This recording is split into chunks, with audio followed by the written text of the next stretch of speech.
नमस्कार दोस्तों, स्वागत है आप सभी का आपके अपने YouTube चैनल इंग्लिश जंक्शन में। पिछले दो वीडियोस में मैंने आप लोगों को यूनिट 1 और यूनिट 2 बताया था। आज यूनिट 2 का एक्सरसाइज पहले हम लोग सॉल्व करेंगे और फिर हम लोग यूनिट 3 की तरफ बढ़ेंगे। यूनिट 2 में हम लोगों ने पढ़ा था इज एम आर का यूज़ क्वेश्चन बनाने के लिए। तो चलिए क्वेश्चन सॉल्व करते हैं। 2.1 जो क्वेश्चन का पार्ट है, इसमें आप लोगों के पास दो बॉक्स बने हुए हैं और दोनों बॉक्स में राइट और लेफ्ट का को मैच करना है कि कौन से क्वेश्चन का आंसर कौन सा होगा। मैंने आप लोगों को पहले भी बताया था कि यदि कोई क्वेश्चन इज एम आर से शुरू होगा तो उसका आंसर नॉर्मली येस और नो से शुरू होगा, और कोई क्वेश्चन अगर WH वर्ड से शुरू होगा तो आपको उसका प्रॉपर आंसर देना होगा। एग्जाम्पल के लिए यहाँ पहला क्वेश्चन का आंसर दिया गया, वेयर इज द कैमरा। तो वेयर यानी कि प्लेस, तो प्लेस पूछ रहा है। तो हमारे पास जितने भी हैं यहाँ पे आंसर, इसमें देखिए ए और जी, ये दो ऐसे आंसर्स हैं जिसमें प्लेस बताया गया है।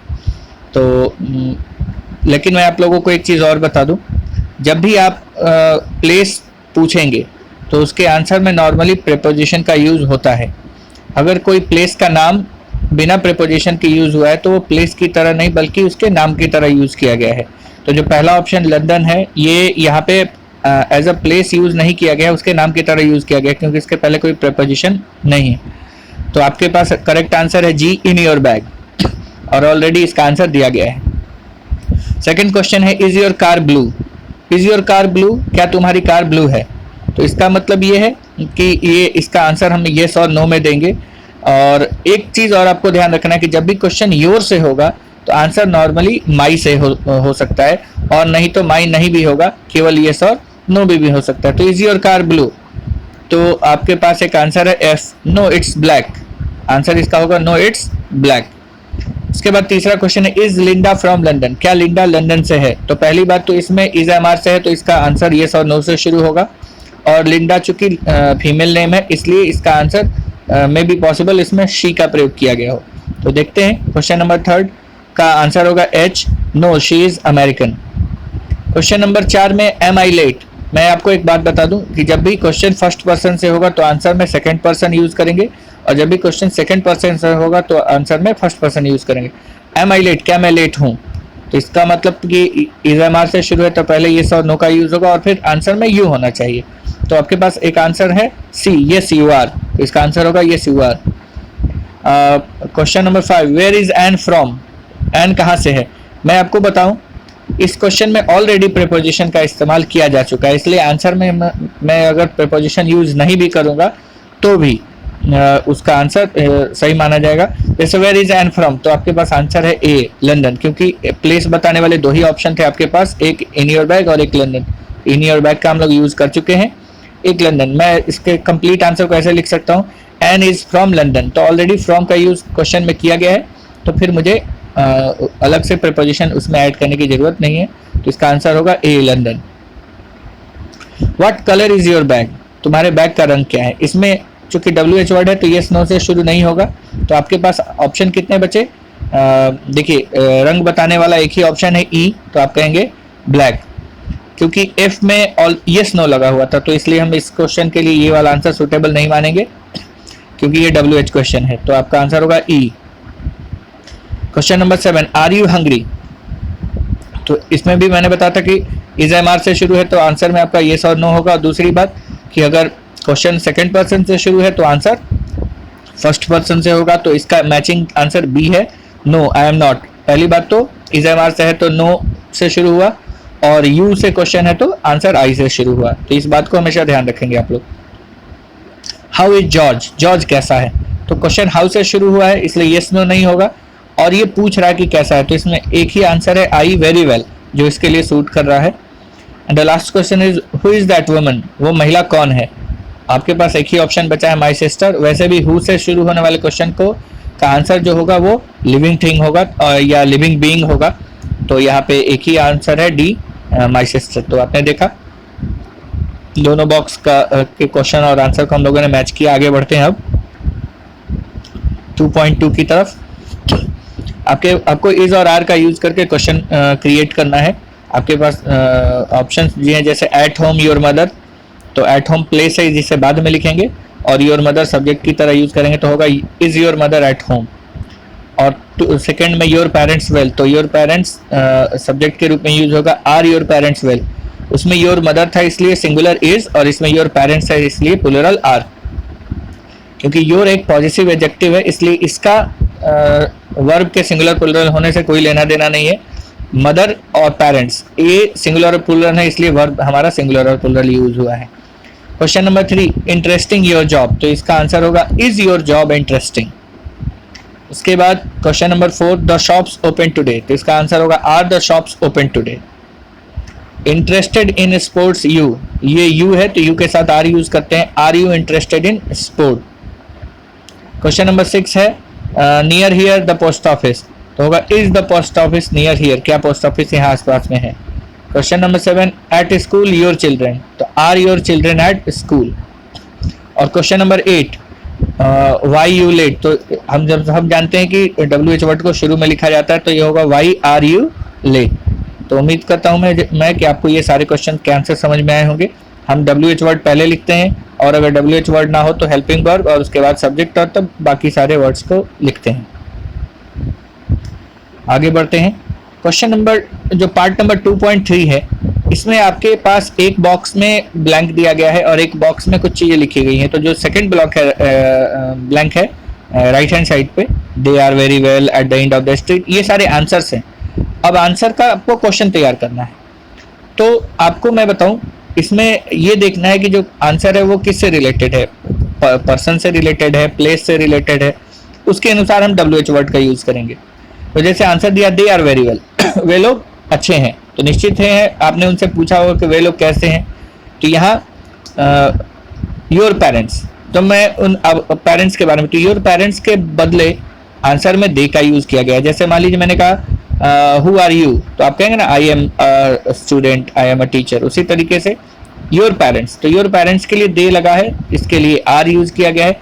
तो निश्चित है कि इसके लिए जब आर यूज किया गया आंसर में तो योर पेरेंट्स के पहले हम आर लगाएंगे। और वेरी वेल, वेरी वेल अभी हम लोगों ने बॉक्स वाले आंसर में 2.1 में देखा था। आपको मैं वापस लेके चलता हूँ 2.1 में। हाउ इज जॉर्ज, आपने देखा होगा 8 क्वेश्चन नंबर 8 में हाउ इज जॉर्ज, तो आंसर था वेरी वेल। तो हाउ का आंसर वेरी वेल से दिया गया है, तो यहाँ पे आप हाउ यूज करेंगे, हाउ आर योर पेरेंट्स, तो दे आर वेरी वेल। तो योर पेरेंट्स के लिए दे और उसके बाद दे के लिए प्लूरल आर और उसके बाद वेरी वेल। तो वेरी वेल के लिए हमने क्वेश्चन वर्ड यूज किया हाउ, और योर पेरेंट्स चूंकि प्लूरल है इसलिए हम लोगों ने यूज किया आर। अब सेकंड क्वेश्चन में आते हैं। आंसर में है eight the end of the street. Eight the end of the street का मतलब गली के अंत में, यानी कोई चीज कहाँ है तो गली के अंत में है। तो क्वेश्चन में आपको दिया द बस स्टॉप, इसका मतलब किसी ने आपसे पूछा बस स्टॉप कहाँ है, तो आप कहेंगे where is the bus stop, तो आपको आंसर मिला होगा at the end of the street, गली के अंत में। अब आते हैं नेक्स्ट क्वेश्चन है योर चिल्ड्रन और आंसर है 5, 6, 10। कुछ लोगों को इस बात के लिए कंफ्यूजन होगा कि कहीं इसमें हम लोग हाउ ओल्ड, ये सॉरी हाउ मेनी यूज होगा, जबकि अगर हम हाउ मेनी से क्वेश्चन बनाएंगे तो मुझे इन तीनों नंबर्स में से केवल एक ही आंसर मिलेगा। जैसे how many childrens do you have, just like अगर आपका इस तरीके का क्वेश्चन होता है तो आप कहेंगे I have 5 children, I have 6 children. लेकिन यहाँ पे तो चिल्ड्रन की संख्या नहीं पूछी जा रही है बल्कि चिल्ड्रन की एज बताई गई है 5, 6 और 10। तो होगा how old are your children, तुम्हारे बच्चे कितने उम्र के हैं। तो 5, 6 और 10 मतलब 3 बच्चे हैं और एक की उम्र 5 साल है, एक की उम्र 6 साल है और एक की उम्र 10 साल है। ये सारे थोड़े टेक्निकल क्वेश्चन है, बिना समझे अगर बनाया जाएगा तो आंसर गलत हो सकता है। नेक्स्ट क्वेश्चन है ब्लैंक दीज ऑरेंजेस और आपको आंसर में दिया है 1.2 परहैप्स यूरो का चिन्ह है ये, अ किलो। तो यूरो या पॉन्ड जो भी हो, आई हैव पॉन्ड होगा ये। तो 1.20 अ किलो, अगर हम लोग अपने यहाँ इससे रुपया मान लेते हैं थोड़ी देर के लिए, तो पूछ रहा है कि ये संतरे कितने के हैं, तभी तो आपको प्राइस बताया गया है। तो आप किसी भी चीज़ का प्राइस पूछने के लिए हाउ मच का यूज़ करते हैं। तो होगा how much are these oranges, ये ऑरेंजेस कितने के हैं। तो 1.20 पाउंड अ किलो। आगे बढ़ते हैं। योर फेवरेट स्पोर्ट, किसी से आप उसके फेवरेट गेम के बारे में पूछ सकते हैं। उसने आंसर दिया है स्कीइंग। तो पहली बात आप यहाँ कंफ्यूज होंगे कि आप व्हाट लगाएं या विच लगाएं। तो मैं आपको बताऊं, जब आपके पास ऑप्शंस होते हैं, अगर मल्टीपल चॉइस क्वेश्चन है तो आप विच लगा सकते हैं, लेकिन अगर आपके पास कोई ऑप्शन नहीं है, डायरेक्ट आंसर आप किसी से पूछ रहे हैं, तो आप व्हाट का यूज करेंगे और होगा what is your favourite sport, आपका फेवरेट स्पोर्ट क्या है। नेक्स्ट क्वेश्चन है the man in the photograph that is my father. तो किसी ने पूछा कि इस फोटोग्राफ में वो जो आदमी है वो कौन है, तो आंसर मिला दैट इज माई फादर, वो मेरे पिताजी हैं। तो होगा who is the man in this photograph. मैंने हु क्यों लगाया, क्योंकि मैन एक सजीव है यानी लिविंग बीइंग है, और लिविंग बीइंग के लिए हम लोग हमेशा हु का यूज करेंगे। तो who is the man in this photograph, that is my father. Next है योर न्यू शूज। इसका मतलब, और देखिए आंसर में आपको मिला ब्लैक, इसका मतलब कि आपके जूतों का रंग पूछा गया है। तो रंग पूछने के लिए आप कौन सा क्वेश्चन वर्ड यूज करेंगे, आप पूछेंगे what colour are your new shoes, तो आंसर मिलेगा ब्लैक, यानी आपके नए जूतों का रंग कैसा है। तो व्हाट कलर यूज करेंगे यहाँ पे और आपको आंसर मिलेगा ब्लैक। तो इस तरीके से अक्सर पहले हमारे पास क्वेश्चन होता था तो हम लोग उसका आंसर देते थे, लेकिन आपको इस पार्ट में आंसर मिले हुए हैं पहले से, आपको आंसर के अकॉर्डिंग क्वेश्चन बनाना है। तो आपको ये ध्यान रखना होगा कि अगर प्लेस से क्वेश्चन है तो वेयर से, टाइम से क्वेश्चन है तो व्हेन से, पर्सन का क्वेश्चन है तो हु से, मात्रा और संख्या पूछना है तो हाउ मच और हाउ मेनी से, और उसके बाद अगर आपको रंग पूछना है तो व्हाट कलर, इस तरीके के शब्दों का इस्तेमाल करेंगे। अगर आप किसी के हालचाल या उसके मैनर के बारे में पूछना चाहते हैं तो हाउ का इस्तेमाल कर सकते हैं। किसी का एज पूछना होगा तो आप पूछ सकते हैं हाउ ओल्ड। तो WH वर्ड्स के इस्तेमाल से आप क्वेश्चन तैयार करते हैं, तो जैसा आपको आंसर मिलेगा या जैसा आपको आंसर चाहिए वैसा ही क्वेश्चन वर्ड आपको यूज करना पड़ेगा। चलिए आगे बढ़ते हैं नेक्स्ट सेक्शन की तरफ, दैट इज 2.4। यहाँ पे दो बॉक्स बने हुए हैं, एक तरफ पॉल है जो कि आंसर दे रहा है और एक तरफ एक लड़की का फिगर है जो कि उससे क्वेश्चन पूछ रही है।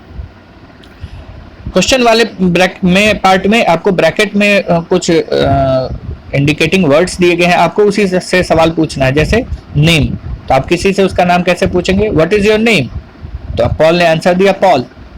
दूसरा है मैरिड और सिंगल, तो उसने आंसर दिया आई एम मैरिड। आपको मैं एक बात बता दूं, अगर यहाँ पे केवल मैरिड या केवल सिंगल लिखा होता, मैरिड और सिंगल नहीं लिखा होता, तो आप पूछते आर यू मैरिड या आर यू सिंगल, तो आंसर में आपको येस और नो मिलता। लेकिन आप देख रहे हैं आंसर में येस और नो का यूज नहीं किया गया है, लेकिन तो इसका मतलब मुझे इस तरीके से बनाना होगा क्वेश्चन, आर यू मैरिड और सिंगल, क्या तुम मैरिड हो या सिंगल हो। जब मैं आपको बताऊं, जब आपने दो ऑप्शन है और दोनों ऑप्शन का यूज कर लिया, तो अब यहाँ येस और नो का यूज नहीं किया जा सकता है। अगर मैं केवल पूछता आर यू मैरिड तो कहता येस आई एम मैरिड या no I am not married. मैं पूछता आर यू सिंगल तो कहता येस आई एम सिंगल या no I am not single.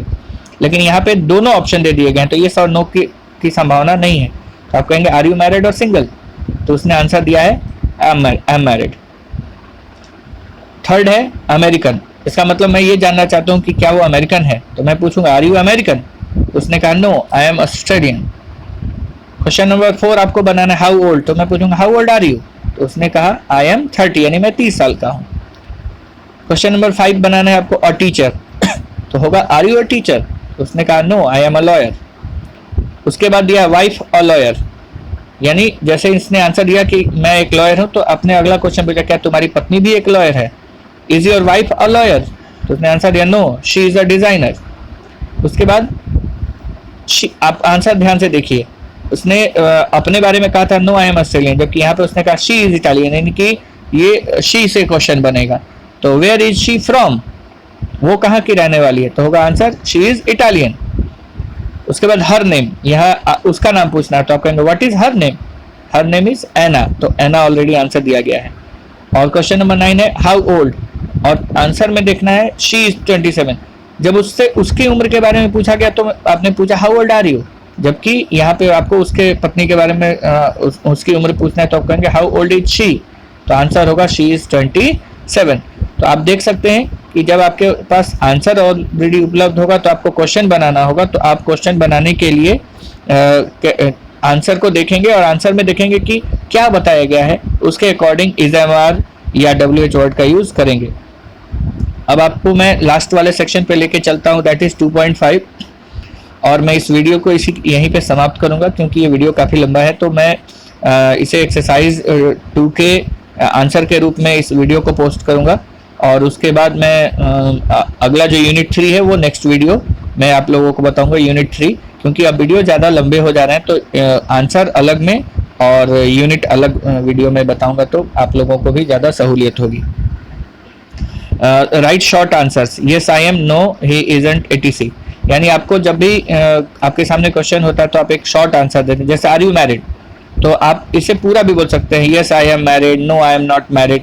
लेकिन अगर आपको शॉर्ट आंसर देना होगा तो आप कहेंगे येस आई एम या no I am not.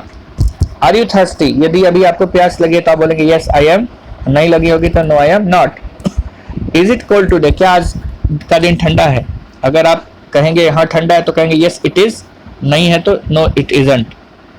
Are your hands cold, क्या आपके हाथ ठंडे हैं? यदि ठंडे हैं तो आप बोलेंगे येस दे आर, और नहीं होंगे तो no they are not. Is it dark now, क्या अभी अंधेरा है? अगर अभी अंधेरा होगा तो कहेंगे येस इट इज, और नहीं होगा तो no it isn't. Are you a teacher, यदि आप टीचर होंगे तो आप कहेंगे येस आई एम, और नहीं होंगे तो नो आई एम नॉट। तो जैसा कि आपने देखा, आप एक्सरसाइज 2 के आंसर्स मैंने कर दिए। और एक्सरसाइज यूनिट 2 के बारे में अगर आपको ज़्यादा समझना है, ज़्यादा जानकारी लेनी है, तो आप इसके पिछले वाले वीडियोस को देखें। यूनिट 1 और यूनिट 2 मैंने उसमें समझाया है कि इज़एमआर का यूज़ कैसे करें और इज़एमआर में क्वेश्चन का यूज़ कैसे करें। और अभी तक इसको लेके ये 3 वीडियोज़ हैं। इसमें मैंने यूनिट 1 और यूनिट 2 में मैंने यूनिट 1 के एक्सरसाइज के बारे में बताया था, और ये थर्ड वीडियो जिसमें यूनिट 2 के एक्सरसाइज को मैंने सॉल्व किया है। इसके बाद वाले वीडियो में मैं यूनिट 3 आपको पढ़ाऊंगा। तब तक के लिए धन्यवाद, आपका दिन शुभ हो।